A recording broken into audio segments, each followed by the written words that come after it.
चलिए, भारतीय अर्थव्यवस्था के संदर्भ में मुद्रास्फीति सहलगन बॉन्ड यानी कि इन्फ्लेशन जो इंडेक्स बॉन्ड है, आईआईबीएस जिसको कहते हैं, ठीक है, आईआईबीएस, इसके लाभ पूछा। पहले तो आपको ये पता होना चाहिए कि आईआईबीएस है क्या, ये बॉन्ड क्या है, पहले ये, ठीक है। लाभ तो हम देख ही लेंगे, इसका एक्सप्लेनेशन पे आते हैं पहले, क्योंकि स्टेटमेंट से ही क्लियर हो जाएगा। ये स्टेटमेंट सेम लिया गया है, ये भी देख लीजिए। सरकार आईआईबीएस के रूप में अपने ऋण ग्रहण पर कूपन दरों को कम कर सकती है, ऋण ग्रहण के लिए। ये भी मैंने कल बताया है, कल की क्लास में आपको समझ में आया होगा।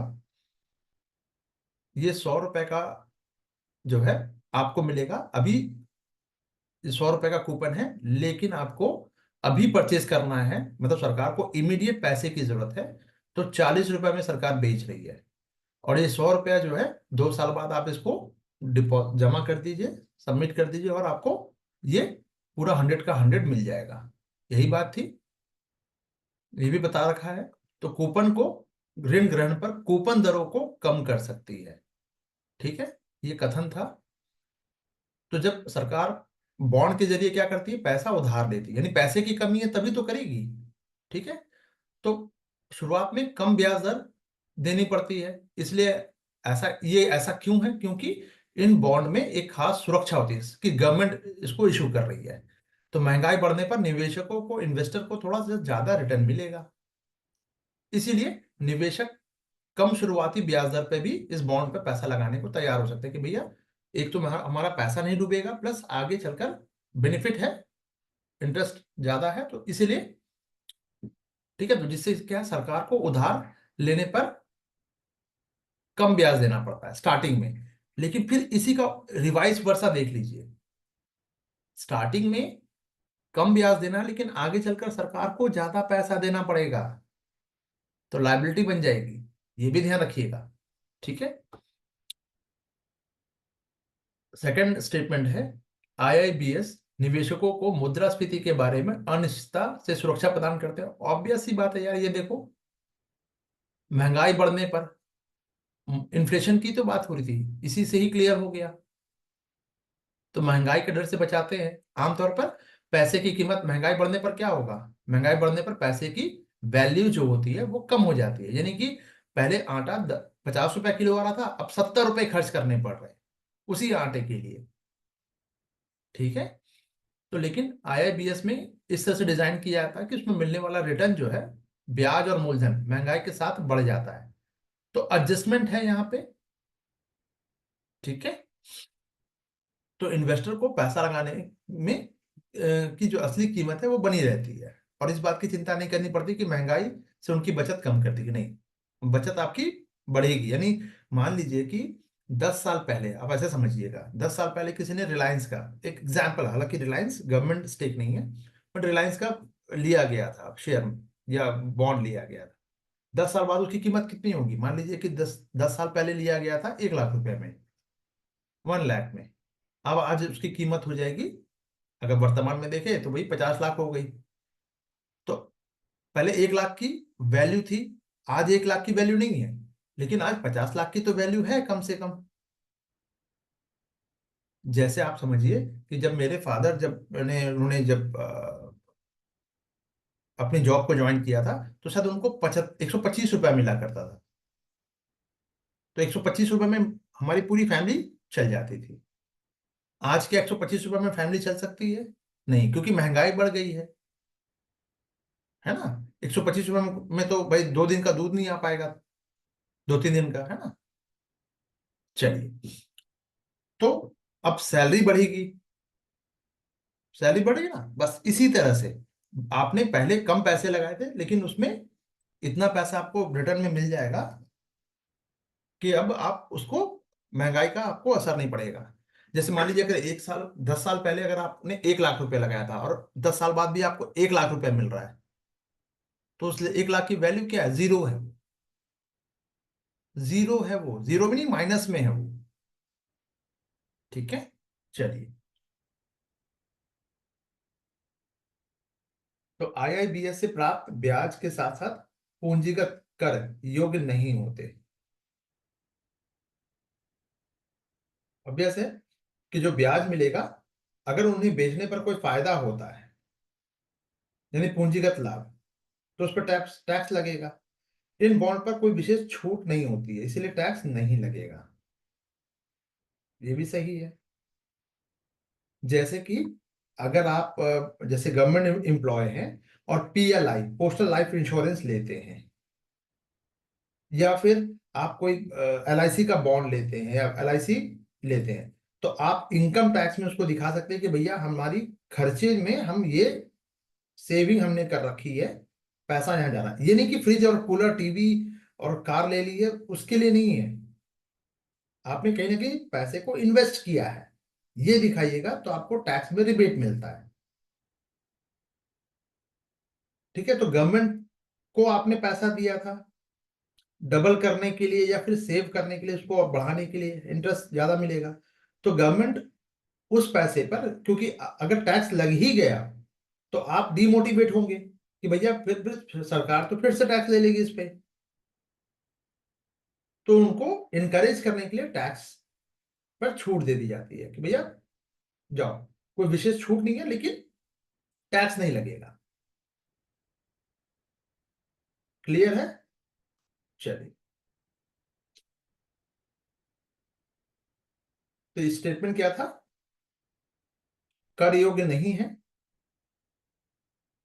ब्याज और के साथ साथ पूंजीगत लाभ कर योग्य नहीं होते हैं। एक और दो, टैक्स नहीं लगेगा, कर योग्य नहीं होते तो होते हैं ना भाई, कोई विशेष छूट तो है नहीं। ठीक है, चलिए अब देख लेते हैं।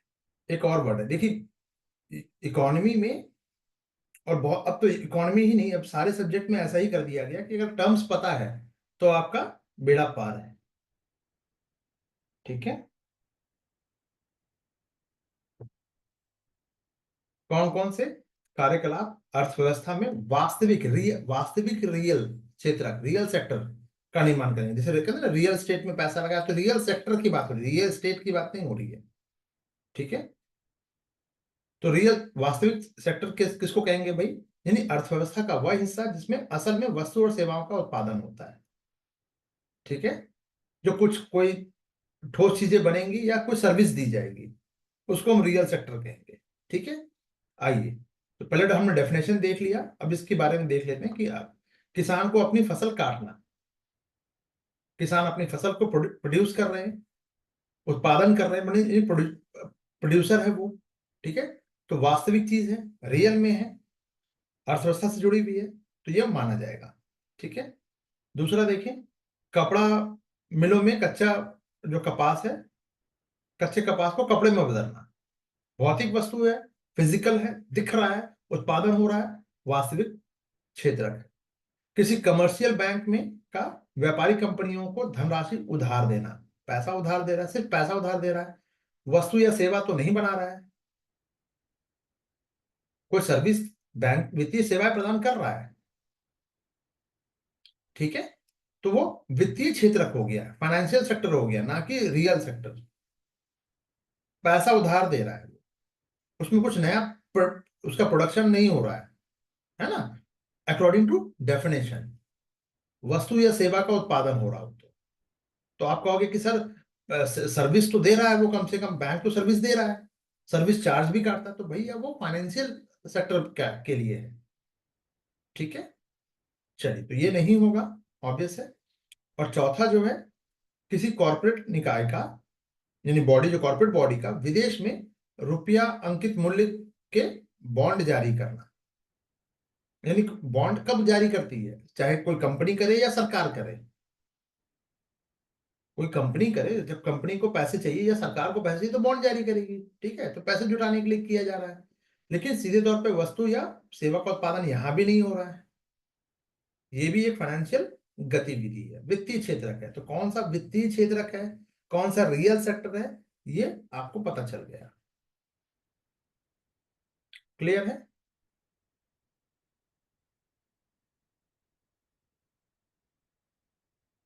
क्लियर है? चलिए,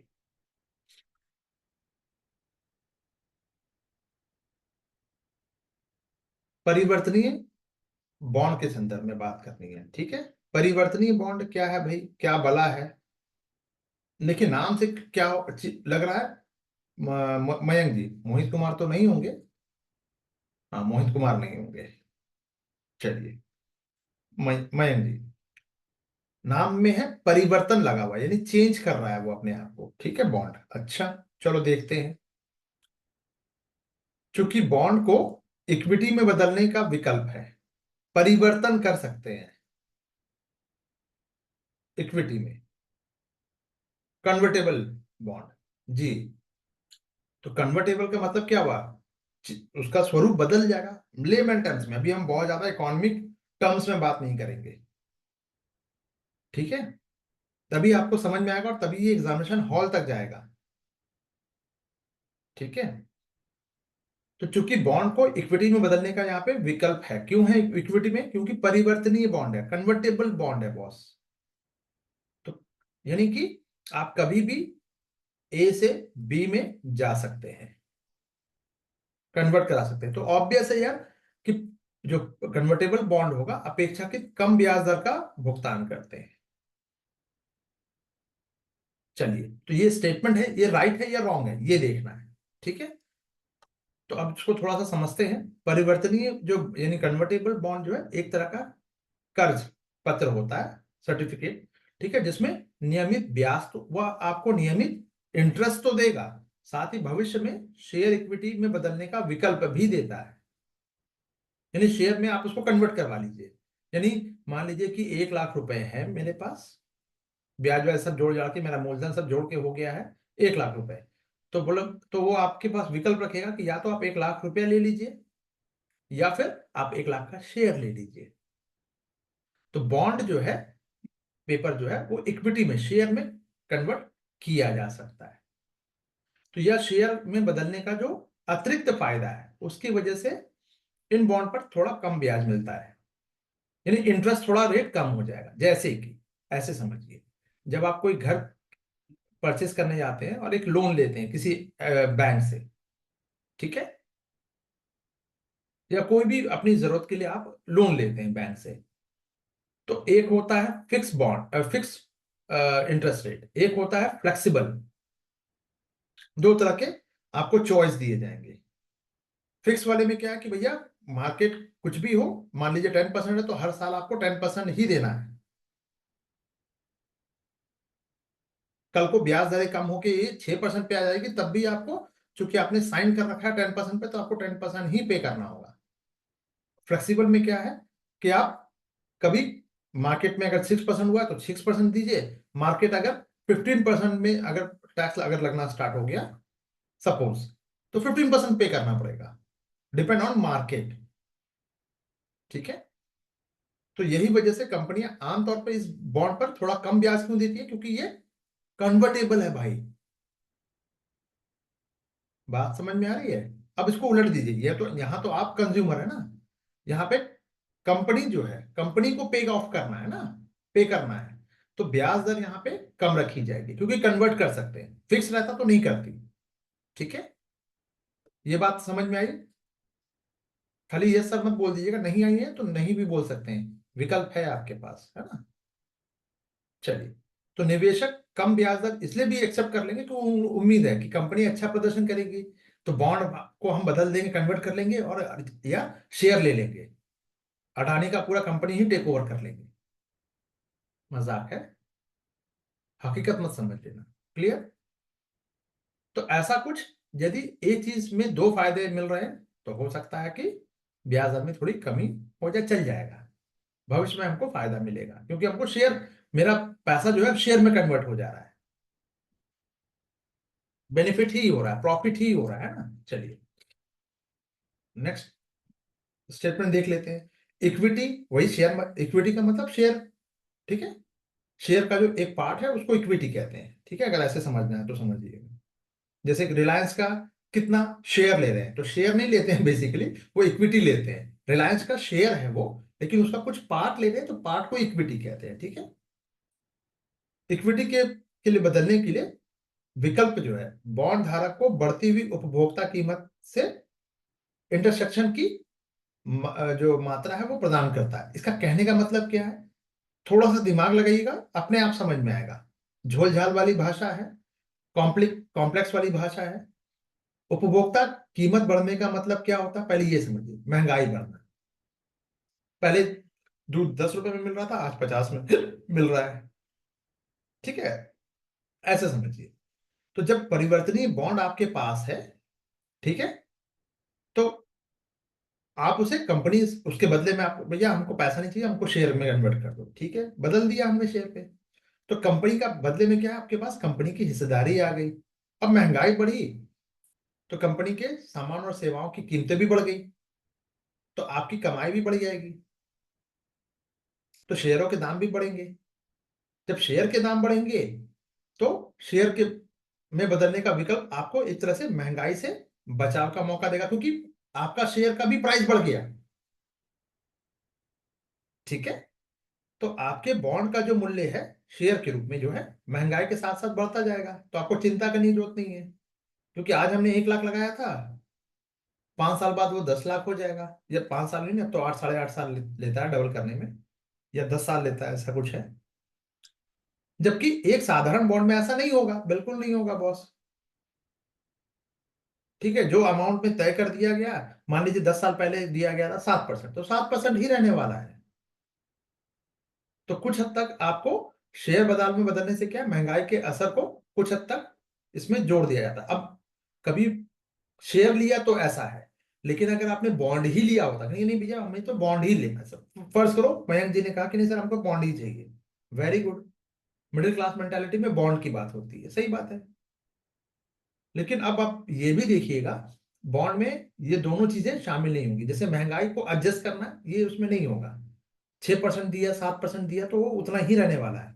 मान लीजिए कि आपको 7% के ब्याज दर से दिया जा रहा है पैसा उस आपके अमाउंट पे, और महंगाई 9% है, तो आपको फायदा हो रहा है या नुकसान हो रहा है, पहले मुझे ये बता दो।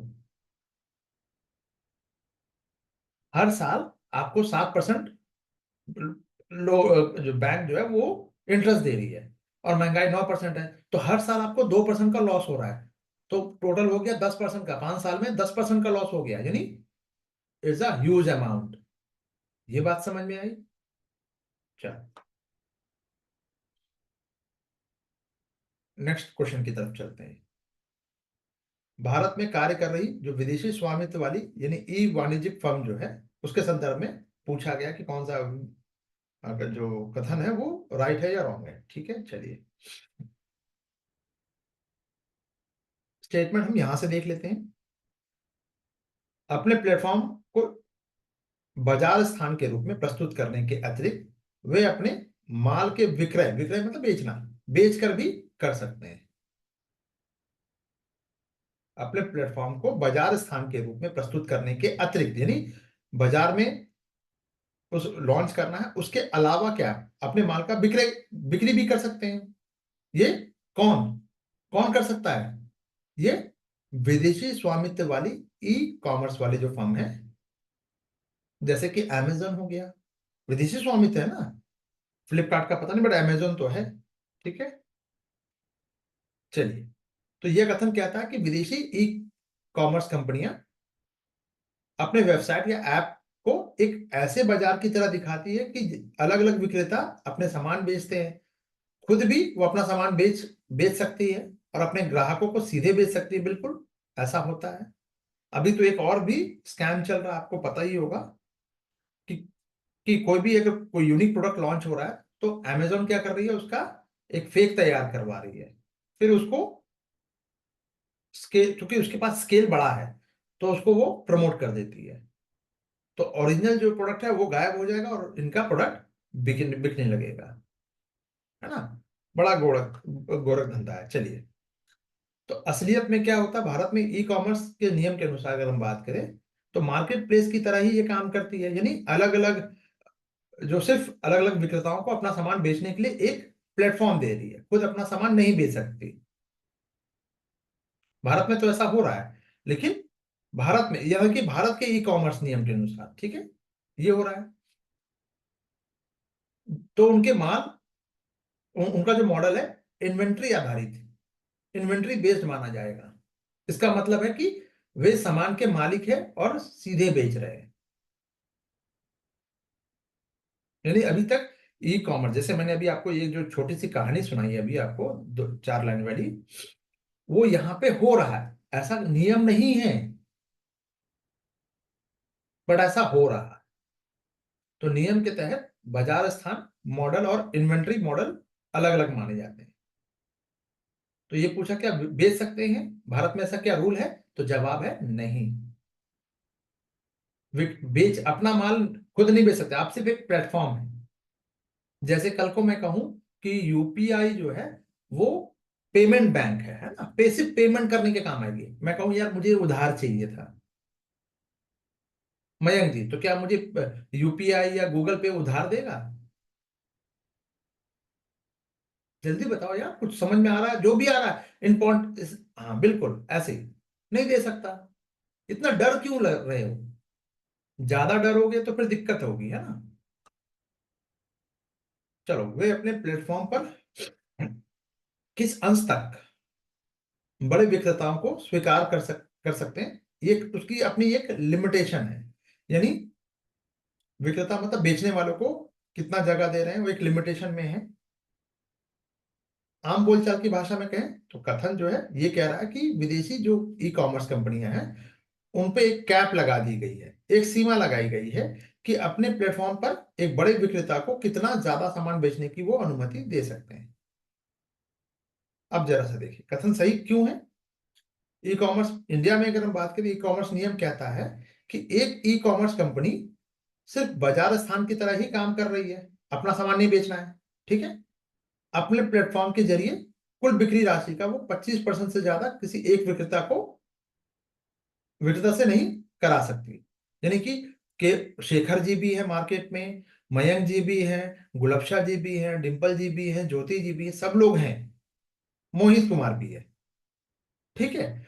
अब हो क्या रहा है कि मेरी शेखर जी से बहुत अच्छी सांठगांठ है, दोस्ती यारी है, या बिजनेस पार्टनर है, तो चलो यार शेखर को हम 90% प्रमोट करवा देते हैं, उनका माल ज्यादा बिके। क्या ई कॉमर्स ऐसा कर सकती है? जवाब है नहीं। कैप लगा हुआ है 25%। एक ही व्यक्ति को अगर हम बात करें, कोई बड़ा एनाकोंडा टाइप या जायंट कोई कंपनी है, तो हम 25% से ज्यादा किसी एक विक्रेता को उपलब्ध नहीं करवाना कि भैया सिर्फ उसी का माल बिके, 25% से ज्यादा नहीं हो सकता।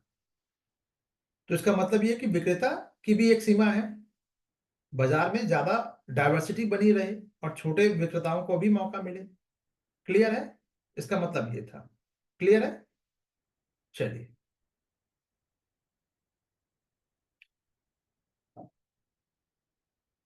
नेक्स्ट क्वेश्चन की तरफ चलते हैं। भारत के संदर्भ में हाल ही में जनसंचार माध्यमों में अक्सर चर्चित एक शब्द रहा है, अप्रत्यक्ष अंतरण। तुरंत जाइएगा और इंग्लिश में देखिएगा। ओरिजिनल चूंकि क्वेश्चन लगाना था तो मैं यहाँ पे वो नहीं कर सकता था, ठीक है। तो ये इसका मतलब क्या पेपर में आपको देखने को मिलेगा, ये तो इसी तरह से इस बार भी पेपर में बहुत सारी चीजें आई हैं, करंट अफेयर में करवाया गया है, वो सारी चीजें आपको मिलेंगी। एक आध परसेंट नहीं मिलेगा वो एक अलग चीज है, पर मैंने जितना करवा दिया है बुकलेट में दे रखा है मंथली करंट अफेयर में, आप उतना ही करके जाओ, मैं रिक्वेस्ट कर रहा हूं, ठीक है। चलिए, तो कौन सी एक जो सर्वोत्तम, देखिए सर्वोत्तम का मतलब क्या होता है पहले ये समझिएगा। इन सब में उत्तम, सर्वोत्तम का मतलब जो भी विकल्प दिए गए उसमें से बेस्ट की बात हो रही है ना। डायरेक्ट ट्रांसफर की बात हो रही है, अप्रत्यक्ष अंतरण जनसंचार में, ठीक है। चलिए एक एक करके देखते हैं। कोई भारतीय कंपनी जिसने किसी विदेशी उद्यम में निवेश कर रखा हो, फॉरेन की कंपनी है एप्पल, ठीक है, उसमें हमने इन्वेस्ट कर दिया सपोज, और उसे निवेश पर मिलने वाला लाभ जो है बाहरी देश को अदा करती हो। लाभ पर उस जो भी मिलने वाला जो बेनिफिट है, प्रॉफिट कहेंगे, तो प्रॉफिट हम क्या कर रहे हैं, उस देश को ही टैक्स देना पड़ रहा है। यानी एक भारतीय कंपनी विदेश में कारोबार पर पैसा लगाया, निवेश से जो भी मुनाफा हुआ उस विदेशी सरकार को टैक्स दे रही है। बिल्कुल सही बात। तो क्या ये डायरेक्ट ट्रांसफर माना जाएगा, सॉरी इनडायरेक्ट ट्रांसफर माना जाएगा? जवाब है नहीं। क्यों नहीं माना जाएगा? क्योंकि शेखर जी ने अमेरिका में व्यापार किया, लेकिन वो पैसा भी तो लेके आएंगे ना इंडिया। पहले समझिएगा। तो सीधा निवेश और मुनाफे मुनाफे पर सीधा टैक्स है ये इनडायरेक्ट में नहीं आएगा, क्योंकि वहां की शेखर जी ने पैसे कमाए और डायरेक्ट टैक्स दे दिया। जैसे मान लीजिए शेखर जी ने यहाँ पे अपना जो बिजनेस खड़ा किया, उस पर टैक्स कहाँ दे रहे हैं? गवर्नमेंट को दे रहे हैं, डायरेक्ट टैक्स दे रहे हैं यार। शेखर जी। जी बिल्कुल। तो अगर आप जैसे इंडिया में कर रहे हैं तो आपको यहाँ की गवर्नमेंट को देना है। विदेश में कर रहे हैं पर क्योंकि पैसा आपने विदेश वाली कंपनी में लगाया है, अमेरिकन ओरिजिन कंपनी है, अमेरिका में ही उस कंपनी का अस्तित्व है, आपने पैसा भी वहीं लगाया, तो टैक्स किसको दोगे? वहां की गवर्नमेंट को दोगे। लगेगा ना। जैसे मैं जूम परचेज करता हूं, ठीक है, तो मुझे अमेरिकन, चूंकि अमेरिकन बेस्ड कंपनी है, तो मुझे जूम का भी टैक्स, फेडरल टैक्स, दो तरह के टैक्स होते हैं, वो दोनों टैक्स मुझे दे पे करने होते हैं।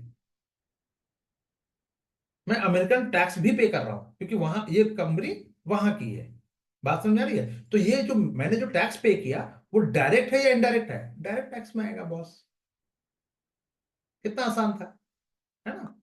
चलिए, दूसरा, कोई विदेशी कंपनी भारत में निवेश कर रही, अब देखिए जस्ट उसको अपोजिट कर दिया, तो कॉमन सेंस है, ये भी इनडायरेक्ट में नहीं आएगा। वही कोई अमेरिकन जो है, माइकल ने रिलायंस में पैसा लगाया, तो यहाँ की गवर्नमेंट को पैसा देगा, टैक्स देगा।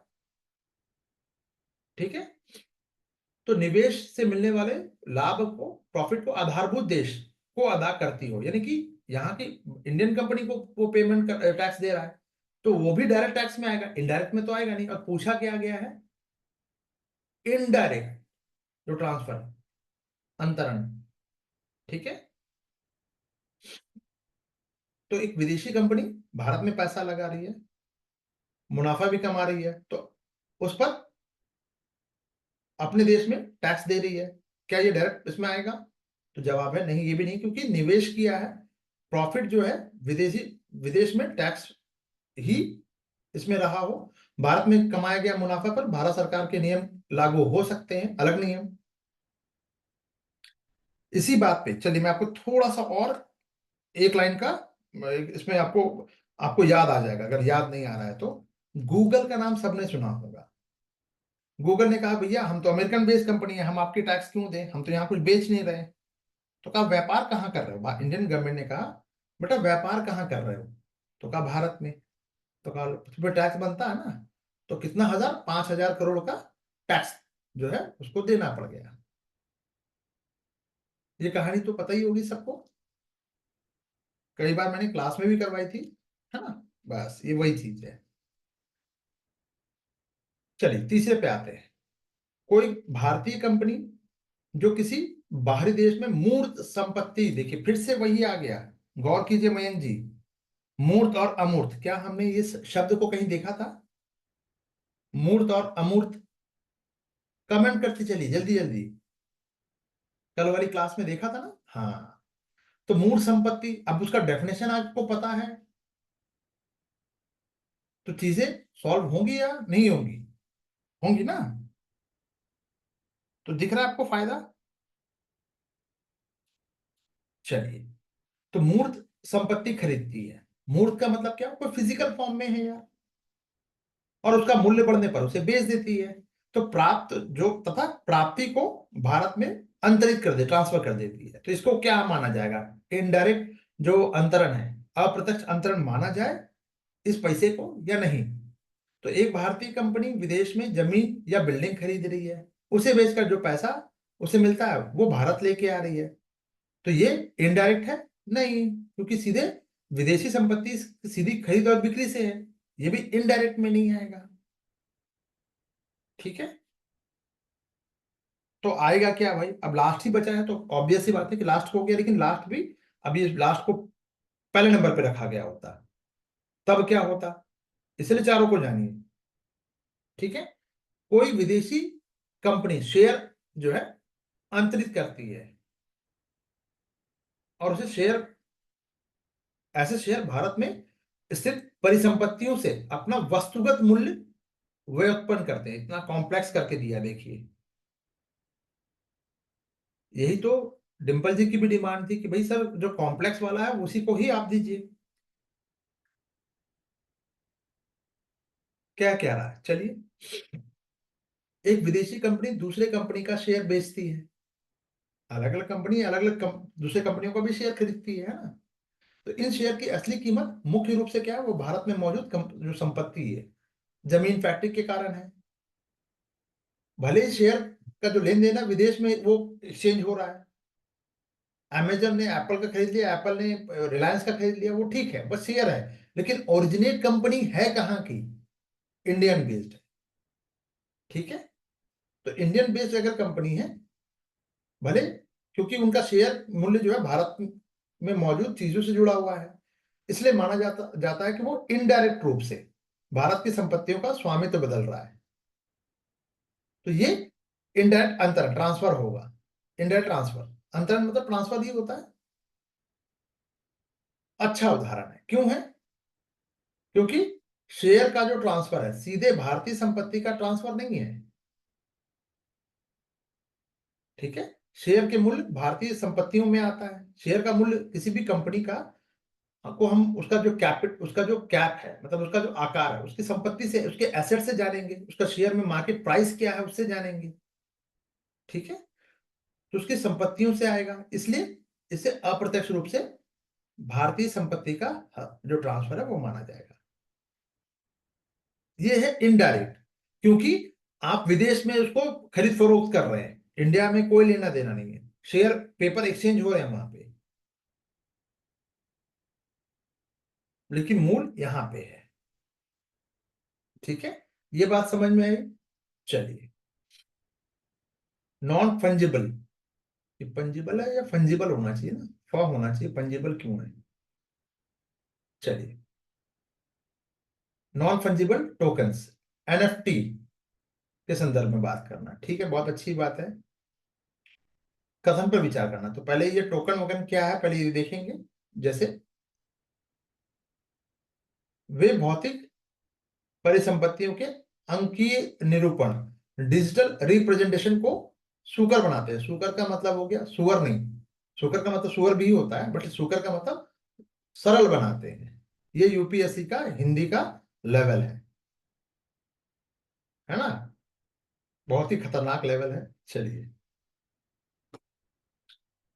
तो एनएफटी क्या है भाई, हमें दुनिया की जो चीजें हैं, असली दुनिया की चीज, जैसे कि कोई पेंटिंग है, कोई गाना है, कोई जमीन का टुकड़ा है, उसको डिजिटल फॉर्म में दिखाने या उसका मालिका हक दिलाने में, हक साबित करने में मदद करती है। तो ऐसा, या ऐसा कुछ है जैसे आपकी असली पेंटिंग एक डिजिटल सर्टिफिकेट बन गया, जो ब्लॉकचेन पर सुरक्षित है। जैसे कि आपका, आप ऐसा समझिए, आपने ड्राइविंग लाइसेंस लिया, पर हर बार लेके चल नहीं पा रहे, पर मोबाइल हर बार है आपके पास, आप मोबाइल में एक ऐप है डिजी लॉकर, आपने उसमें सेव कर लिया, तो आप कहीं भी दिखाइएगा, सेव हो गया। जी, गुलफशा अलवी जी, कोई कमेंट आया है, सर शेयर वैल्यू में चेंज नहीं हो रहा है, ओनली शेयर ओनरशिप ट्रांसफर हो रहा है। जी जी जी जी जी जी जी। वैल्यू में चेंज कैसे है, नहीं नहीं आप समझे नहीं, 10 करोड़ का शेयर है, मैंने आपको दे दिया, वैल्यू है, कुछ भी है एक्स वाई जेड, हमने ये शेयर आपको आपको ट्रांसफर कर दिया, तो ये इनडायरेक्ट ट्रांसफर हुआ ना, ओनरशिप चेंज हो रहा है, क्लियर हुआ, वैल्यू में थोड़ी ना चेंज होगा। चलिए, और देख लेते हैं, तो कि इसमें कौन कौन से सही है। ठीक है। दूसरा जो है कि ये देखिए, सेम ये एक अनन्य क्रिप्टो टोकन्स, यानी ये एनएफटी जो है एक खास तरह का क्या है, ये देखिए अनन्य क्रिप्टोग्राफिक टोकन्स है जो किसी ब्लॉकचेन में विद्यमान, देखिए देख लीजिए, एक ही लाइन से क्लियर हो रहा है, दूसरा लाइन यानी एक लाइन आपको समझ में आ गया तो दूसरा लाइन ऑटोमेटिक समझ में आएगा। यूपीएससी सिर्फ और सिर्फ कॉन्सेप्ट पर गेम खेल रही है कि अगर आपको एक चीज पता है तो दूसरा चीज भी पता होगा। तो क्रिप्टोग्राफी का या डिजिटल फॉर्म में होगा तो क्रिप्टोग्राफिक टोकन ही होगा। उसकी सुरक्षा के लिए कोडिंग वगैरह का इस्तेमाल होगा, इनक्रिप्टेड होगा, है ना। आपको ही सिर्फ उसका वो पता होगा, उसका क्या बोलते हैं, पासवर्ड पता होगा, जिसको आप की कहते हैं, है ना। तो लेजर रूप में, डिजिटल लेजर के रूप में मौजूद रहेंगे, इन्हें सुरक्षित और अलग बना देगा एकदम बिल्कुल। जैसे आपका आंख या फिर आपका जो थंब जो है बिल्कुल यूनिक होता है, वैसे ही ये भी यूनिक है। तो डिजिटल पहचान पत्र की तरह होगा, बिल्कुल होगा। ठीक है। तीसरा है आपका उसकी तुल्यता पर व्यापार या विनिमय किया जा सकता है, इसलिए उसका वाणिज्यिक लेन देन के माध्यम से इसका इस्तेमाल किया जा सकता है। कथन क्या कह रहा है? कथन ये कह रहा है कि एनएफटी को आपस में बराबर मूल्य पे खरीदा, बेचा या बदला जा सकता है। जैसे कि हम रुपए या डॉलर में बदलते हैं, रुपए को डॉलर में बदल रहे हैं, तो इसका भी इस्तेमाल हम सामान खरीदने या बेचने में कर सकते हैं। क्या कर सकते हैं? अब जरा कॉमन सेंस लगाइए। ये नॉन फंजिबल है ना, इसका मतलब है कि ये अनोखा है, उसका मूल्य दूसरे एनएफटी के बराबर नहीं हो सकता। एक एक असली पेंटिंग है और दूसरी दूसरी असली पेंटिंग की तरह अलग, एकदम बिल्कुल अलग अलग है, तो दोनों का मूल्य अलग अलग हो सकता है। तो एक एनएफटी दूसरे एनएफटी के साथ सीधे बराबर मानकर उसको एक्सचेंज नहीं किया जा सकता। ठीक है। आप दो 10 रुपए के नोट को बदल सकते हैं, इस कारण एनएफटी जो है का इस्तेमाल सीधे सामान्य लेन देन की मुद्रा के रूप में नहीं हो सकता बॉस। खरीदा बेचा जा सकता है, खरीदा बेचा जा सकता है, लेकिन वैल्यू सेम नहीं होगा। कोई ये लो 10 रुपए का नोट लो और आपको ये सामान दे दो, नहीं हो सकता। अगर मैं आपसे ऐसे कहूं कि डॉलर आपके पास है, मयंक जी के पास डॉलर है, यूएस डॉलर, और जाइए कोई दुकान में जाके आप कोई सामान लेके आइए, 50 रुपए का, 100 200 रुपए का शैम्पू खरीद के दिखा दीजिए मुझे। क्या डॉलर मान्य नहीं है? बिल्कुल मान्य है, बट क्या इंडियन मार्केट में वो चलन में है? नहीं है। आपको बैंक जाना पड़ेगा, पहले उस डॉलर को एक्सचेंज कराना होगा, रुपए में कन्वर्ट कराना होगा, उस रुपए को बाहर लेके आइए, फिर आप इंडियन करेंसी में उसको खरीद सकते हैं। तो दो एनएफटी का वैल्यू कभी भी बराबर नहीं होगा, क्योंकि ये यूनिक है, अलग अलग। आपका थंब और मेरा थंब सेम होगा, ये तो वही बात हो गई ना। देखिए कॉमन सेंस लगाइए, यहाँ एक एनएफटी दूसरे एनएफटी के मान बराबर मानकर हम इसको नहीं बदल सकते। क्यों? क्योंकि यूनिक है बॉस। मेरा थंबनेल और थंब एक्सप्रेशन और आपका थंब एक्सप्रेशन अलग अलग है, कैसे एक हो सकता है? अभी हमने देखा ना, यहाँ पे ये देखिए,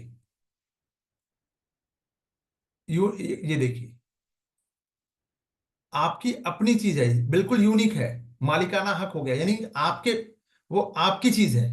मतलब अगर आपने परचेज किया तो एक यूनिक टोकन मिल गया ना आपको।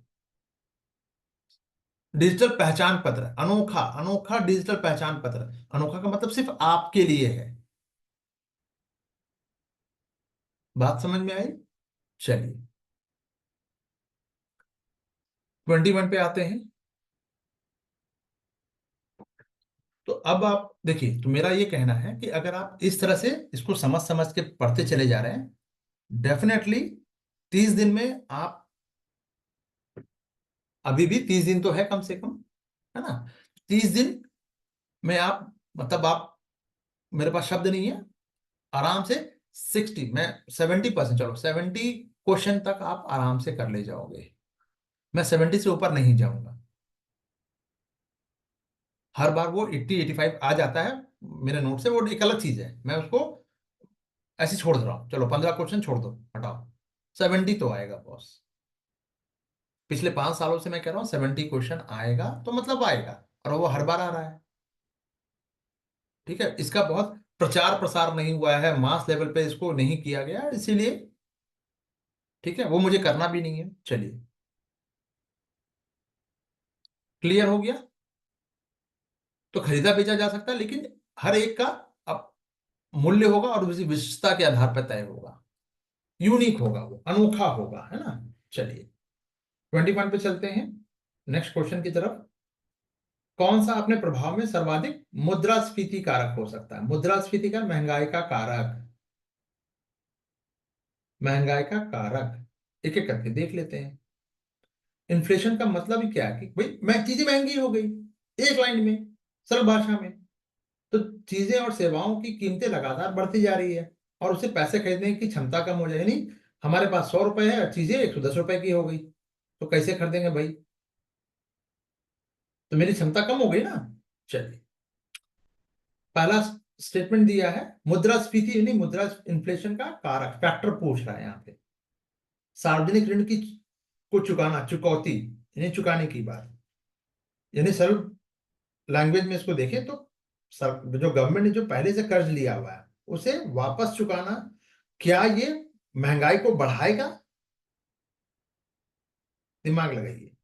जब सरकार कर्ज चुकाती है तो वह लोग या बैंकों को पैसा वापस कर रही है, ऑब्वियस बात है। भाई गवर्नमेंट ने आपसे पैसे लिए थे, अब पैसा आपको वापस कर रही है, तो लोगों के पास थोड़ा ज्यादा पैसा आएगा, यानी मार्केट में पैसा कम होगा या ज्यादा होगा? जब सरकार अपना लोन चुका रही तो मार्केट में पैसा ज्यादा आ गया। बैंक, मार्केट का मतलब बैंक और इंडिविजुअल से है।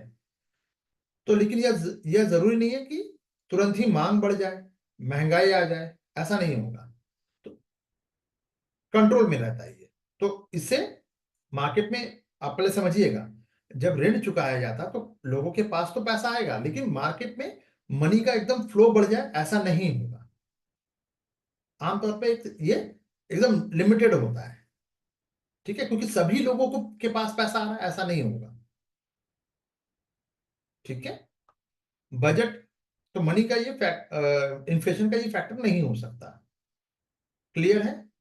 चलिए, बजट घाटे के वित्तीयन के लिए जनता से उधार लेना, यानी सरकार के पास पैसे नहीं है, कुछ काम करना है, तो यानी आमदनी अठन्नी खर्चा रुपया हो रहा है। ठीक है, सीधी सी बात समझिए। 100 रुपीज मेरी अर्निंग है और एक 10 रुपया मैं खर्च कर रहा हूं, तो 10 रुपए का जो गैप है उसको कहीं से तो कंपनसेट करना होगा। तो उस कंपनसेट को करने के लिए गवर्नमेंट को क्या करना होगा? बोरो करना होगा, उधार लेना पड़ेगा। ठीक है। तो ये बजट जो है घाटे का होगा। इस घाटे को ही पूरा करने के लिए सरकार को कर्ज जो है लोगों से कर्ज लेती है। अब कैसे लेगी कर्ज? अपना बॉन्ड बेच कर लेगी कि भैया देखो, ये 100 रुपए का बॉन्ड है, तुमको 40 में दे रहे हैं, जिसको लेना ले लो। ज्योति जी जल्दी से बॉन्ड उठा के ले आई। बात समझ में आई? तो क्या इसका मुद्रास्फीति पर असर पड़ेगा? तो जब सरकार लोगों से उधार लेती है तो लोगों के पास पैसा खर्च करने के लिए, ज्योति जी ने तो सारा बॉन्ड में लगा दिया, तो नेल पेन के लिए, आई लाइनर के लिए पैसा कहां से आएगा? तो मांग क्या हो गई? कम हो गई। नहीं यार अभी पैसा नहीं है, जब अगली बार आएगा तो हम खरीद लेंगे।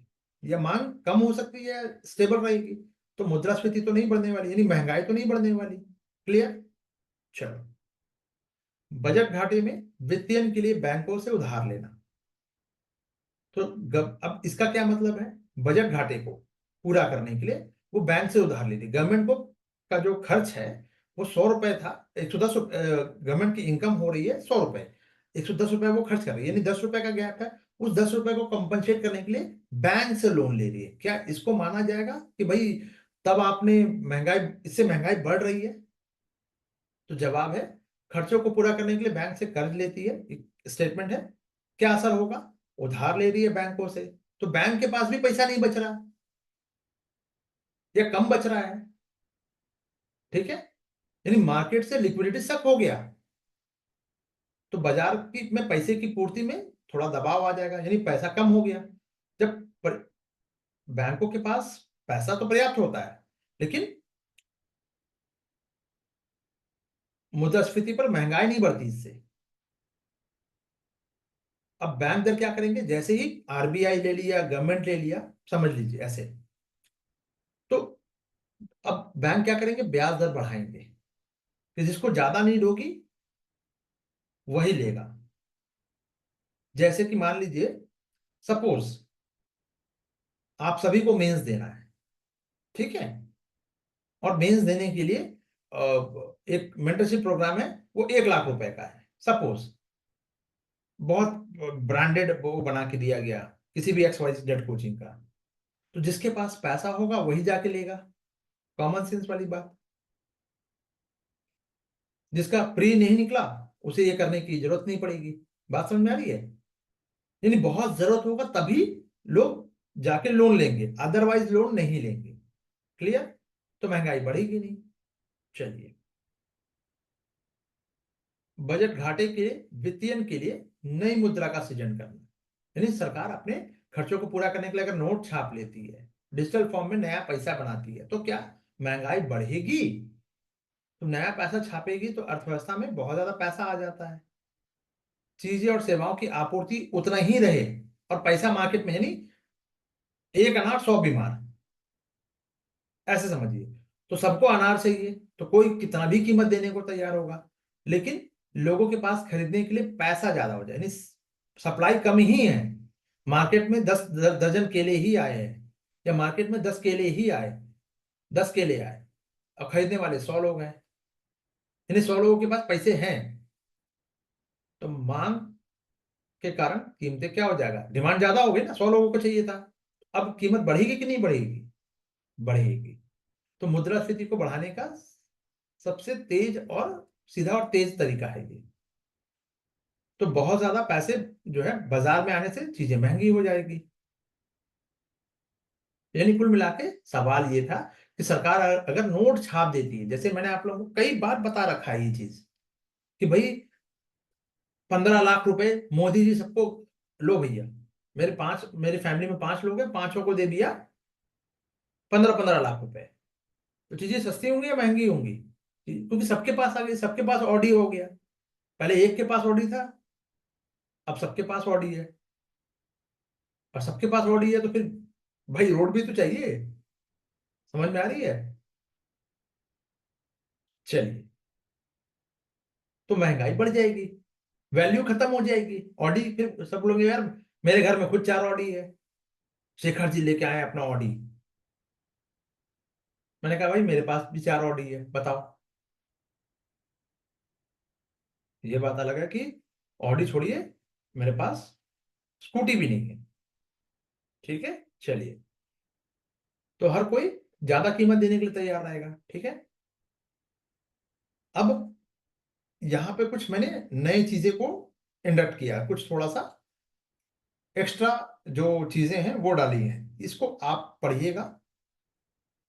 बस मैं आपको एक रफली चीजें बता देता हूं कि भाई मुद्रास्फीति कैसे बढ़ जाती है। मांग में वृद्धि होती है, या फिर आपूर्ति में कमी होती है, या मांग आपूर्ति में गैप ज्यादा आ जाए, या धन का बहुत ज्यादा मार्केट में आ जाए, प्रचलन हो जाए, इनपुट लागत में वृद्धि हो जाए। यानी अगर मुझे एक पेन बनाने में पहले कॉस्ट आ रहा था 10 रुपए, अब आ रहा है वो 15 रुपए, यानी 5 रुपए कॉस्ट बढ़ गया है, तो ऑब्वियस है कि हम बढ़ा देंगे।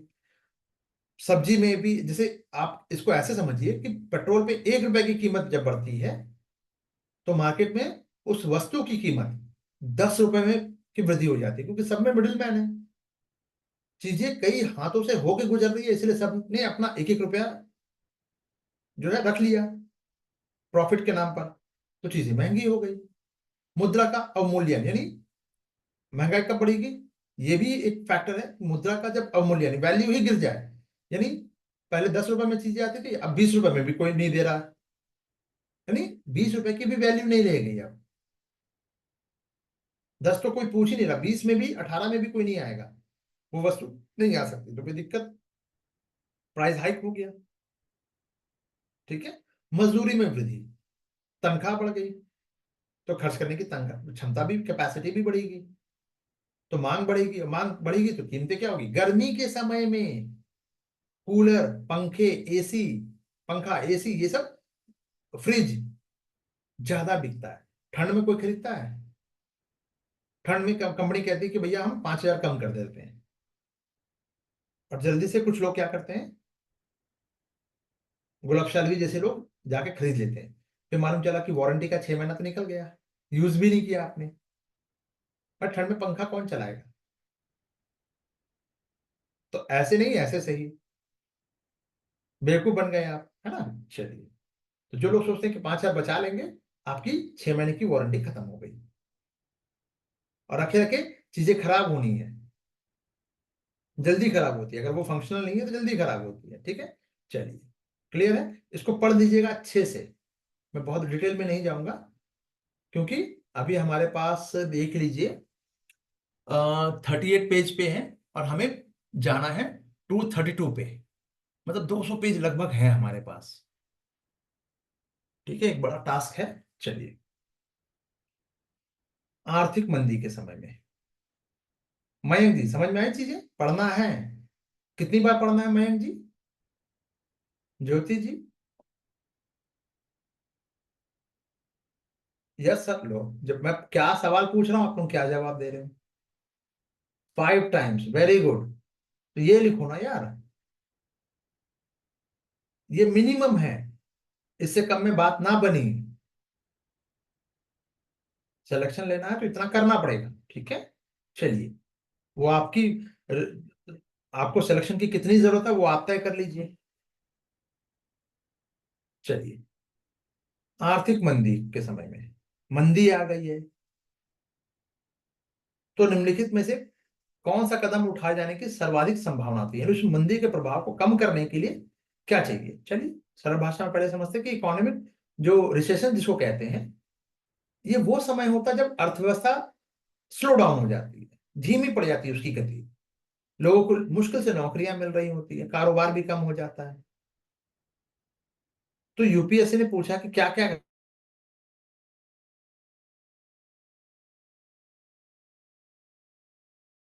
या खत्म करने के लिए कौन से कदम उठाए जाने चाहिए। 1930 में 1929 वाला जो है ग्रेट डिप्रेशन आया था वर्ल्ड में, अमेरिका में। 2007-8 में आ गया, 8 में मान लीजिए।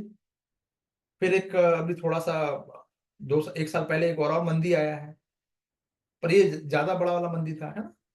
हालत खराब हो गई थी, गोल्डमैन जैसे वगैरह सब लोग गिर गए थे, है ना। चुकाने की कीमत नहीं थी, सबको घर बांट दिए थे उन्होंने। कुछ याद आया? कई बार बता रखा है मैंने। चलिए, तो करों की दरों में कटौती के साथ साथ ब्याज दर में वृद्धि, टैक्स कम कीजिए, ब्याज दर बढ़ा दीजिए। क्या, जब सरकार टैक्स कम कर रही है, टैक्स कम कर रही है तो लोगों के पास ज्यादा पैसा बचेगा, लेकिन बैंक से कर्ज लेने के लिए ब्याज दर बढ़ रही है, तो लोग और कंपनियां ज्यादा कर्जा ना लें। कुल मिला के यही बात है ना। यानी यहां से अगर टैक्स में कटौती कर रही है लेकिन ब्याज दर बढ़ा रही है, तो क्या ये महंगाई को या मंदी को खत्म करेगी? जवाब है नहीं, नहीं कर पाएगी। क्योंकि ऐसे ऐसी हालत में क्या होगा, दोनों विरोधाभासी है ना बॉस। टैक्स कम करने से लोगों के पास खर्च करने के लिए पैसा ज्यादा आ जाएगा, अच्छी बात है, लेकिन ब्याज दर बढ़ जाने से कंपनियां और नया कारोबार शुरू करने में दिक्कत होगी, क्योंकि महंगा है भाई। तो मंदी से निकलने में फिर कोई हेल्प नहीं होने वाली। ठीक है। दूसरी चीज, सार्वजनिक परियोजना पर व्यय में वृद्धि कीजिए, यानी कि ज्यादा से ज्यादा पुल बनाइए, या फिर घर बनाइए, इंफ्रास्ट्रक्चर जो है उसको डेवलप कीजिए। तो जॉब क्रिएट होगा, जॉब क्रिएट होगा, जैसे हाईवेज बना रही है गवर्नमेंट अभी, तो आसपास का एरिया भी डेवलप हो रहा है। चाय का स्टॉल, टी का और ढाबे, उसमें भी 5 लोग काम कर रहे हैं, तो नौकरी उनको भी जनरेट हो रही है। कितनी अच्छी बात बोली थी उन्होंने, मुझे ताज्जुब होता है कभी कभी कि कितने गलत तरीके से लिया गया था। ठीक है, पकौड़ा वाली बात, वो आत्मनिर्भर होने की बात हो रही थी, पर लोगों ने इसको, जिन जिन लोगों ने कहा कि अरे मोदी जी पकौड़ा तलने की बात, मैं मोदी जी का स्पोक पर्सन नहीं हूं, बट आप ये समझिएगा कि 90% जनता जो है वो कैपेबल ही नहीं है। जो 12th पास है वो सोचता है कि हम आईआईटी और हम अमेरिका जाके काम करेंगे। कोई स्किल नाम पे, अब ग्रेजुएशन करने के बाद कोई स्किल नहीं है आपके पास, पंचर बनाने तक का स्किल नहीं है। तो अब इंजीनियर देश में ज्यादा है, एसी मैकेनिक कम है। सोच के देखो, एसी मैकेनिक बनने के लिए 12th पास चाहिए, पर वो करना नहीं है। ठीक है, चलो वापस आते हैं टॉपिक पे। तो सार्वजनिक परियोजना पर व्यय में वृद्धि करना बहुत अच्छा उपाय हो सकता है, यानी सड़कें पुल बनाइए, अस्पताल बनाइए, बेसिक इंफ्रास्ट्रक्चर पे पैसा खर्च कीजिए। तो मंदी पर अब जब सरकार ऐसी परियोजना पे खर्च करती है तो बहुत सारे लोगों को जॉब मिलेगा, काम मिलेगा। ठीक है, उनकी कमाई होगी, तो जब कमाई होगी तो पैसे बाजार में पैसे भी खर्च करेंगे भाई। और धीरे धीरे दूसरी चीजों की मांग भी बढ़ने लगती है, यानी डिमांड जनरेट होगी और अर्थव्यवस्था में सुधार आने लगता है। तो मंदी से निपटने का ये बहुत अच्छा तरीका माना जाता है। यही कारण है मनरेगा अभी भी चल रहा है, मनरेगा को समाप्त नहीं किया गया है। हालांकि मनरेगा बहुत अच्छा विकल्प है ऐसा भी नहीं है, क्योंकि वो अनस्किल्ड लोगों के लिए, स्किल्ड के लिए तो भैया जिनका जिनको कोई स्किल नहीं आता उसके लिए भी प्रोग्राम चल रही है। हम इंडियंस हैं तो हमें एक खेती में ले लीजिए या किसी और चीज में, हम सुधार से बहुत डरते हैं। कुछ सुधार होना यार, मुझे कोई चीज, मैं एक बैड हैबिट से एडिक्टेड हूं तो ये आसान नहीं होता लोगों के लिए। मैं ड्रिंक अल्कोहल कंज्यूम कर रहा हूं तो मुझे भाई रातों रात कोई कह दे बंद करने के लिए तो कैसे कर दूं? ऐसे कैसे, है ना? चलिए धीरे धीरे दूसरी चीज क्लियर है। तो ये मंदी से निपटने का सबसे अच्छा तरीका। तीसरा देख लेते हैं, यानी सेकंड ऑप्शन आपका राइट आंसर हो गया। लेकिन आपको क्या करना है, चारों ऑप्शन पढ़ने हैं, क्या पता कोई और इससे बेटर ऑप्शन मिल जाए। कल की सॉरी कल नहीं, कर की दरों में वृद्धि के साथ साथ ब्याज दर में कमी लाना। भैया कर अगर बढ़ा दिया फिर वही बात आ जाएगी, टैक्स बढ़ा रही है तो लोगों के पास पैसा कम बचेगा क्योंकि टैक्स ज्यादा देना पड़ रहा है। बैंकों से कर्ज सस्ता कर रही है तो क्या हम उधार लें? तो हम उधार मतलब मुझ पे ज्यादा उधार बन जाए तो क्या ये बहुत अच्छा स्थिति होगी? टैक्स बढ़ने से लोगों के पास पैसा कम बचेगा, मांग और कम हो जाएगी, मंदी और बढ़ जाएगी। ब्याज दर कम करने से कर्ज तो सस्ता होगा लेकिन लोगों के पास खर्च करने के लिए पैसे नहीं बच रहे हैं, तो कर्ज लेके करेंगे क्या? तो मददगार, मंदी से निकलने के लिए ये मददगार साबित नहीं होने वाला। ठीक है। सार्वजनिक परियोजनाओं पर व्यय की कमी, ये तो उल्टी बात हो गई भाई।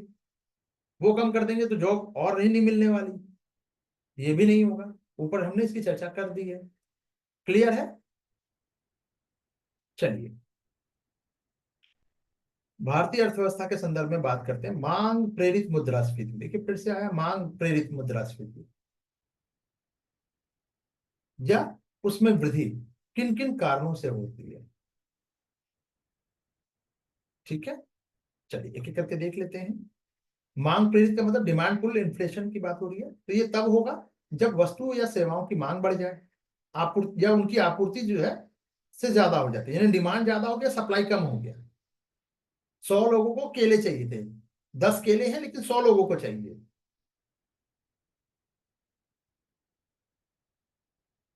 ठीक है, तो यहाँ पे ये उल्टा क्या हो गया, मांग प्रेरित का मतलब मांग डिमांड ज्यादा हो गया, अप्लाई से जो आपूर्ति है सप्लाई से ज्यादा डिमांड हो गया। यानी कि कई बार आप देखते होंगे कि किसान अपना क्या बेच, वो फसल जो है वो फेंक रहे होते हैं, कई बार देखा है? क्योंकि ऑलरेडी गोदाम में भरा पड़ा हुआ है माल और बम्पर प्रोडक्शन हो गया।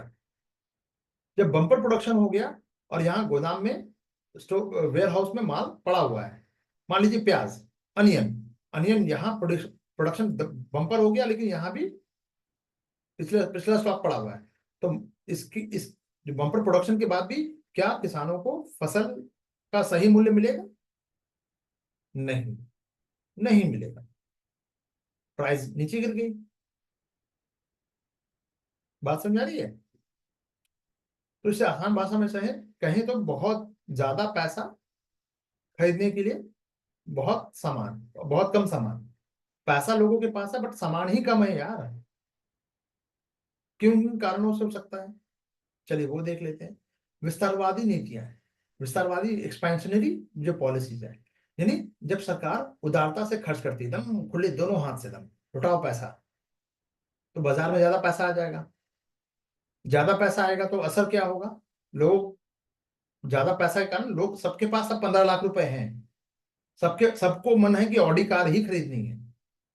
लेकिन ऑडी कंपनी तो भैया लिमिटेड कार ही तो बनाएगी ना, तो वस्तु और सेवाओं की मांग बढ़ जाएगी, सबको चाहिए ऑडी, और ऑडी भैया 1000 ही बन रही है, 10,000 बन रही है, 140 करोड़ कहां से बनेगी? तो आपूर्ति उतनी तेजी से नहीं बढ़ रही है तो कीमत बढ़ने लग जाएगी। इसको कहेंगे मांग जनरेट, मांग प्रेरित मुद्रास्फीति। डिमांड ज्यादा बढ़ गया इसलिए ये हो गया।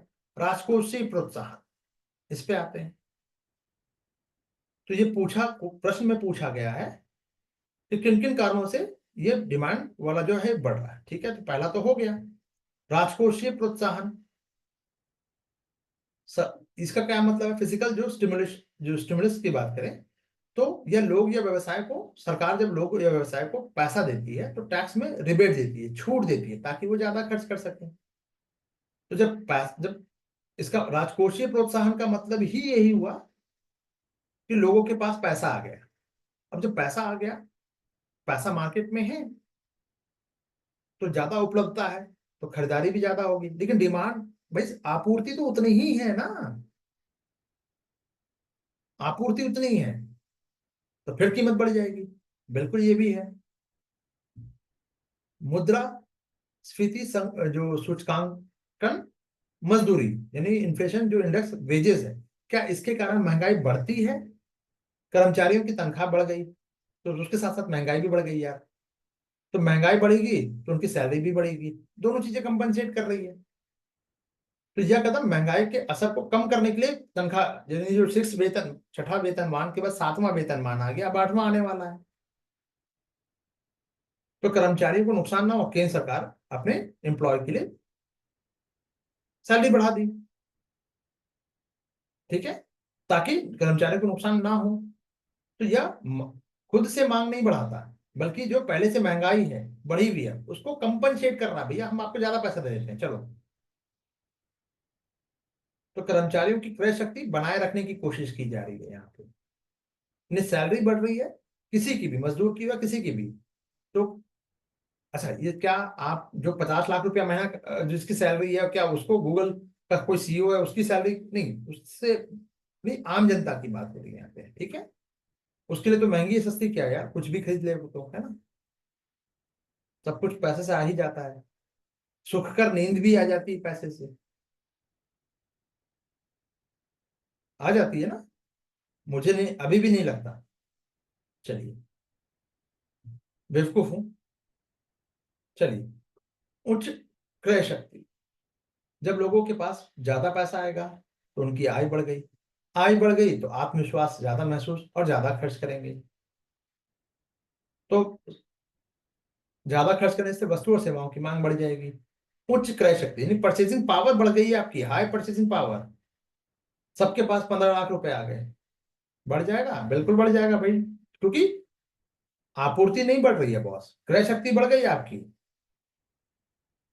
ठीक है, चलिए, बढ़ती हुई ब्याज दर, इंक्रीजिंग इन जो इंटरेस्ट रेट है, इसकी बात कर लेते हैं।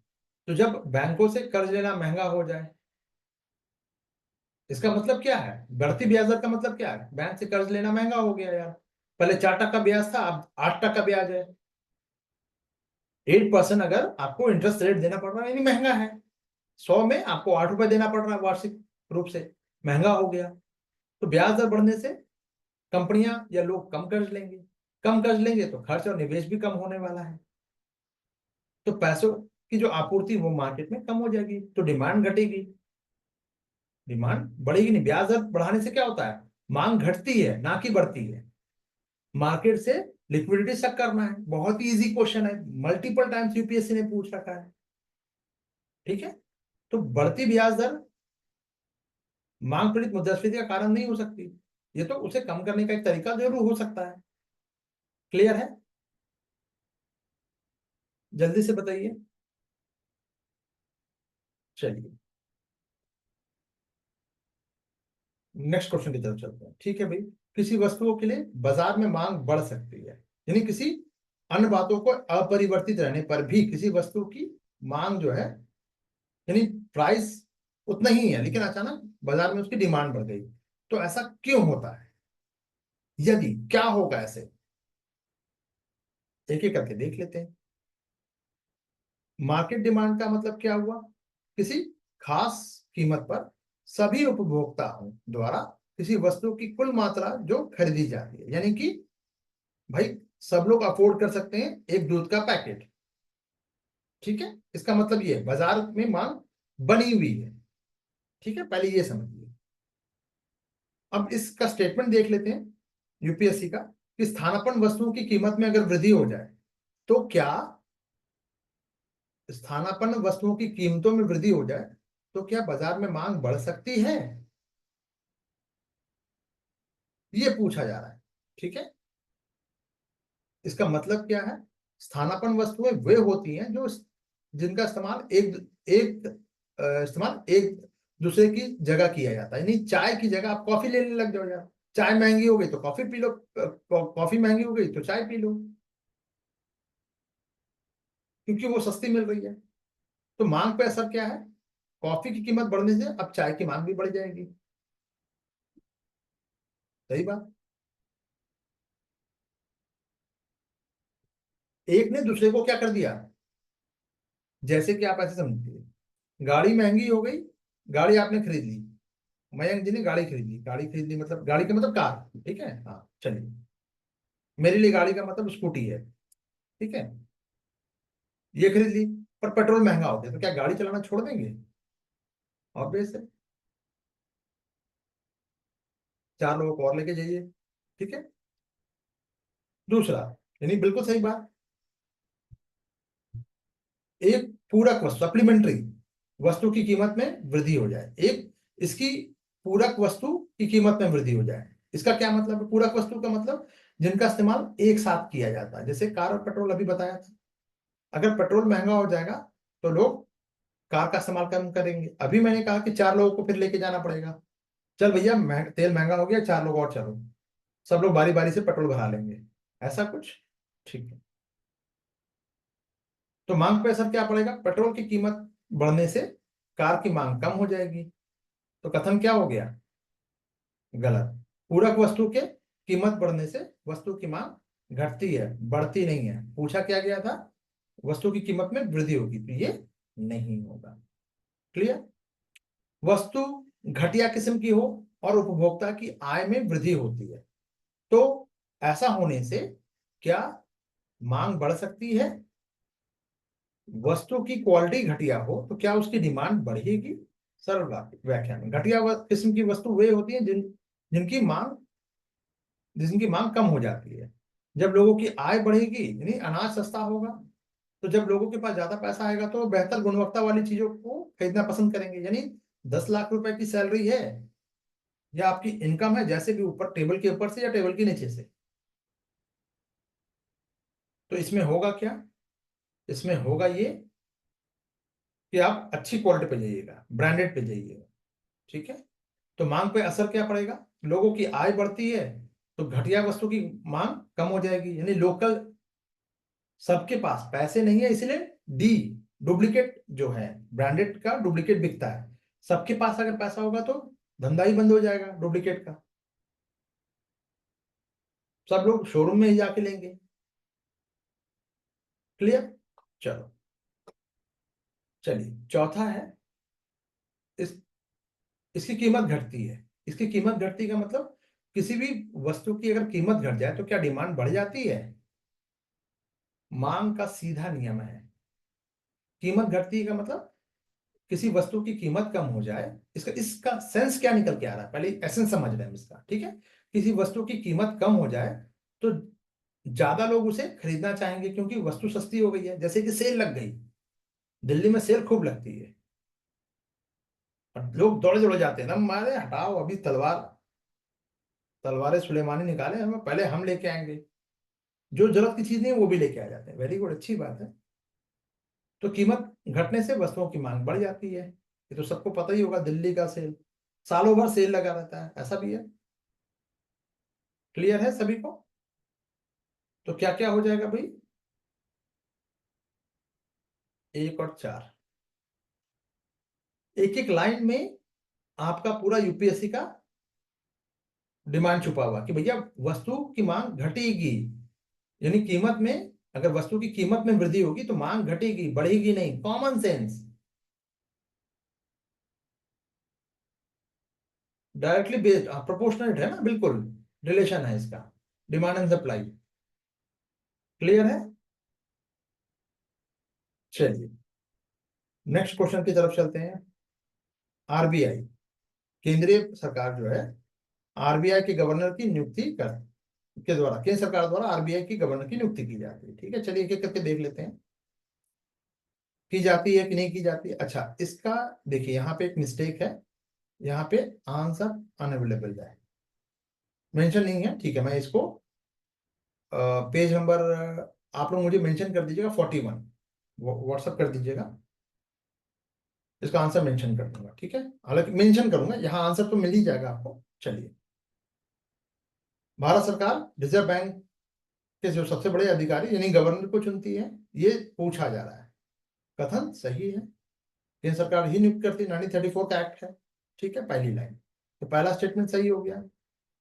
ठीक है, पहला स्टेटमेंट सही है, फर्स्ट सही है। ठीक है, दूसरा, संविधान के कतिपय प्रावधान जो है केंद्र सरकार को जनहित में, पब्लिक इंटरेस्ट में आरबीआई को निर्देश देने का अधिकार देते हैं। यानी भारत का संविधान कुछ ऐसे नियम भी है जो केंद्र सरकार को यह राइट देते हैं कि वह लोगों के भले के लिए आरबीआई को कुछ पर्टिकुलर पिकुलियर आदेश दे सकते हैं। सही है कथन या गलत है? कथन गलत है। क्यों है? अधिकार तो जरूर देती है, पर आरबीआई की वह जनहित में निर्देश दे सकते हैं, लेकिन संविधान के किसी खास प्रावधान से नहीं, बल्कि आरबीआई का एक्ट में ऐसा मिलता है, आरबीआई के ही एक्ट में ऐसा है। संविधान में ऐसा कहीं कोई आर्टिकल नहीं है इसके लिए, आरबीआई के एक्ट में है। क्लियर? चलो, बिल्कुल दे सकती है। तो अब आप जरा सा सोचिए, यूपीएससी ने क्या किया, पार्शली संविधान में यह प्रावधान नहीं है, लेकिन जनहित के मामले में निर्देश देने का अधिकार केंद्र सरकार को है, लेकिन संविधान में नहीं है ये आरबीआई के एक्ट में है। क्लियर? तो सेकंड नहीं होगा, पहला है और दूसरा नहीं है, तो तीसरा तो ऑटोमेटिक हो जाएगा, यानी 1 और 3 सी होना चाहिए, इसका आंसर सी होना चाहिए। चलिए देख लेते हैं। आरबीआई आरबीआई का गवर्नर अपना जो अधिकार है, यानी पावर जो है, आरबीआई के अधिनियम से प्राप्त करता है। ऑब्वियसली उसका एक्ट बना दिया गया, तो सारा उसको पावर जो है उसी एक्ट से मिल रहा है। कथन सही है, सारी जिम्मेदारियां, सारी अकाउंटेबिलिटी यहीं से मिलेगी उसको। क्लियर? ये सही हो गया, तो 1 और 3 सही हो गया, इसका आंसर हो गया सी। ठीक है, 41, पेज नंबर 41 ही है ना शायद, आई थिंक, नहीं 42 में सी हो। ठीक है, इसको मैं ठीक करके दे दूंगा, बट ये रात तक करूंगा। आप लोग इसमें से जितना 50-50 क्वेश्चंस बांट लीजिए, या कोई ईयर बांट लीजिए, ईयर के हिसाब से आपस में बांट लीजिए कि कौन कितना करना चाहता है। जहां तक हो गया उसके बाद से कुछ और इसमें कुछ सुधार करना है तो मुझे बताइएगा, ताकि मैं एक कॉन्क्रीट आप लोगों को दे सकूं। ठीक है, मान लीजिए कि ये कौन सा ईयर चल रहा है, 20, ये कौन सा चल रहा है ईयर हमारा है, देखिए कितना प्रेशर है कि 21 चल रहा है, तो 21 से आप लोग देख लीजिए, 21 से 2-2 साल का पेपर सब लोग उठाइए, खत्म हो गया 10 साल में।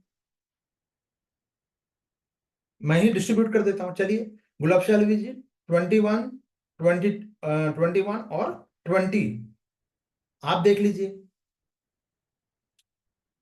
उसके बाद वाला डिम्पल जी देख लेंगी 2, उसके बाद वाला जो है शेखर जी देख लेंगे 2, उसके बाद वाला ज्योति जी 2 देख लेंगी, उसके बाद वाला जो है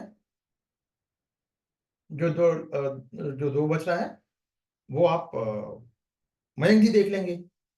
तो रात में 2-2 घंटा का है, इजिली आपको सिर्फ पूरा पढ़ के देखना है कि कहाँ पे एग्जैक्टली चीजें हैं या नहीं है। जो भी कंप्लेन है आप लोग दे दीजिए, ठीक कर देता हूँ।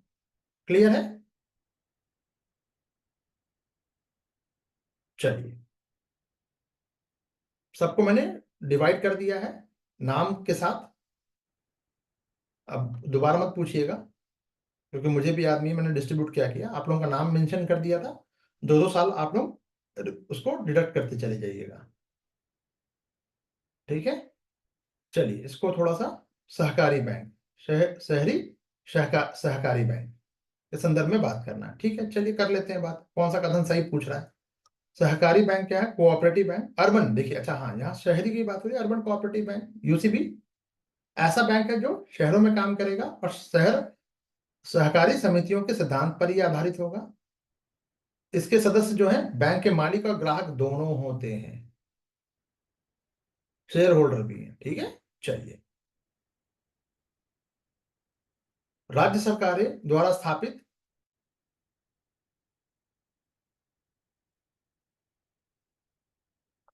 राज्य सरकार द्वारा स्थापित स्थानीय मंडलों द्वारा उनका पर्यवेक्षण और रेगुलेशन, विनियमन किया जाता है। कथन क्या कह रहा है भाई, शहरी जो शहरी सहकारी जो बैंक है कि निगरानी और कामकाज के लिए नियम राज्य सरकार द्वारा बनाए गए स्थानीय बोर्ड द्वारा तय करते हैं। क्या ये स्टेटमेंट सही है या नहीं है? जवाब है नहीं। क्यों? असलियत में क्या है, स्टेटमेंट गलत है, कथन गलत है। ठीक है। क्यों गलत है भाई? क्योंकि रेगुलेशन एक्ट जो 2020 का आया है उसमें ये निगरानी जो है आरबीआई के पास चला गया है, राज्य सरकार से लेकर। कुछ अधिकार अभी भी जो सहकारी समितियों के रजिस्ट्रार के पास है, लेकिन आरबीआई उस पर भी भारी पड़ेंगे, यानी कि आरबीआई के अंडर में ही रहने वाला है। तो पर्यवेक्षण और रेगुलेशन जो है ये सब आरबीआई ही करने वाली है। ठीक है, तो स्टेटमेंट पहला गलत हो गया। दूसरा देख लेते हैं, वे इक्विटी शेयर और अधिमांश शेयर जारी कर सकते हैं। यानी कि कथन कह रहा है कि जो शहरी सहकारी बैंक है आमतौर पर आम शेयर और वरीयता शेयर, अधिमान का मतलब वरीयता शेयर, जारी करके लोगों से पैसा जुटा सकते हैं। स्टेटमेंट सही है, क्योंकि सभी लोग पैसा जमा करेंगे तभी तो काम चलेगा बॉस, है ना। तो आरबीआई ने शहरी जो सहकारी बैंक है उनकी इक्विटी, शेयर वरीयता और कुछ अन्य तरह के जो उपकरण जारी करके फंड इकट्ठा करने की अनुमति देने के लिए नियम जारी किए हैं। बिल्कुल, आप क्राउड फंडिंग भी कर सकते हैं।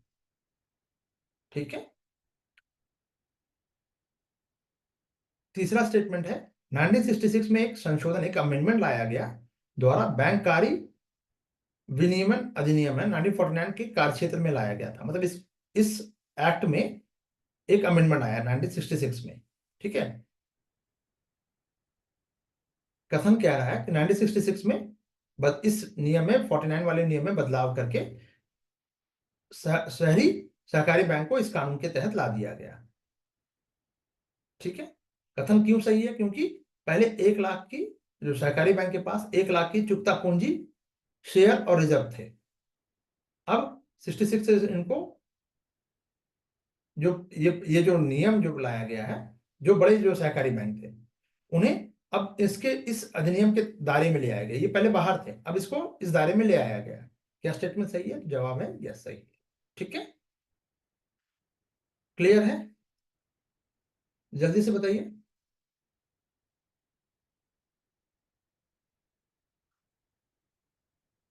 तो आज रात तक आप लोग मुझे करके दे दीजिएगा, 2 घंटा अभी आपके पास समय है, आराम से कर लीजिए। ठीक है। इसके बाद वाली क्लास हम कल करेंगे। जो भी चेंजेस होगा रात के 9 बजे तक मुझे बता दीजिएगा, या क्लास 7 बजे की जो इवनिंग की क्लास है उसके पहले अगर आप लोग मुझे दे दीजिएगा, या फोन करके बता दीजिएगा। यार अगर नहीं करना है तो फोन के थ्रू बताइएगा तो ज्यादा बेटर रहेगा। जो भी चेंजेस करना होगा फिर मैं मैनुअली कर दूंगा तुरंत, हैंड टू हैंड, उसमें ज्यादा टाइम नहीं लगने वाला। ठीक है। चलिए, आशा कर रहा हूं कि, अच्छा पहले आप लोग कर लीजिए, फिर कितना पसंद आया नहीं आया ये बताइएगा। ठीक है, ये भी फीडबैक दे दीजिएगा। Okay guys, bye for now.